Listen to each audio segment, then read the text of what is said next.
ఓం నమ శివాయ. అందరూ ఎలా ఉన్నారు? అందరూ బాగుండాలని మనస్ఫూర్తిగా శివయ్యని కోరుకుంటాను.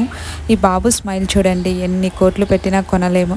మనం చేసే చిన్న హెల్ప్ ఒక మనిషి ఆకలిని తీరుస్తుంది. ఆకలితో ఉన్నవారికి మాత్రమే అన్నం విలువ తెలుస్తుంది. ఇలా రోడ్డు మీద ఉన్నారు అంటే ప్రతి ఒక్కరికి ఒక్కొక్క రీజన్ ఉంటుంది. మనం అందరం ప్రతిరోజు ఇలాంటి వాళ్ళను చూస్తూనే ఉంటాం. ఫుడ్ని వృధా చేయకండి. ఈ వయసులో అమ్మానాన్నల్ని భారంగా అనుకుని రోడ్డు మీద వదిలేయకండి. ఇలా బ్రతకడం చాలా కష్టం. మనం ఒక సెకండ్ కూడా ఇలా బ్రతకలేం.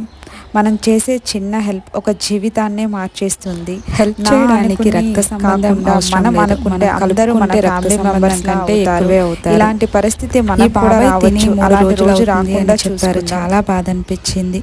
మనకు టైం దొరికినప్పుడు మనకు రోజు రోడ్డు మీద చాలా మంది కనిపిస్తూ ఉంటారు. ఒకరి ఆకలిని తీరుద్దాం. మనకి ఇలాంటి రోజు రావచ్చు కదా. వాళ్ళతో మాట్లాడితే జీవితం అంటే ఏంటో చెప్తారు. మనం చాలా నేర్చుకోవచ్చు. వాళ్ళు మనలాగే ఉన్నారు, కానీ ఈరోజు రోడ్డు మీద ఉన్నారు. అందరూ నేను కాకుండా మన ఫ్యామిలీ అనుకుందాం. అప్పుడు ఎవరూ రోడ్డు మీద ఉండరు. మనకి టైం దొరికినప్పుడు కొద్దిగా టైం ఇలాంటి వాళ్ళతో గడిపి చూడండి. జీవితం అంటే ఏంటో తెలుస్తుంది. వాళ్ళతో మాట్లాడితే వాళ్ళ కష్టాలు. ఇద్దరు పిల్లలకి వర్షాకాలం కాబట్టి బట్టలు కావాలి అని అడిగారు. తీసుకొస్తాను అని చెప్పాను. నాకు చాలా ఆనందంగా అనిపించింది. వాళ్ళకి మొత్తం కాకపోయినా కొద్దిగా అయినా హెల్ప్ చేసిన వాళ్ళం అవుతాం. నాకు టైం దొరికినప్పుడు ఇలా టైం స్పెండ్ చేస్తాను. మనం అందరం అనుకుంటే సాధ్యం కానిది ఏమీ లేదు. నేను కాదు, అందరికీ మనం అనుకుందాం.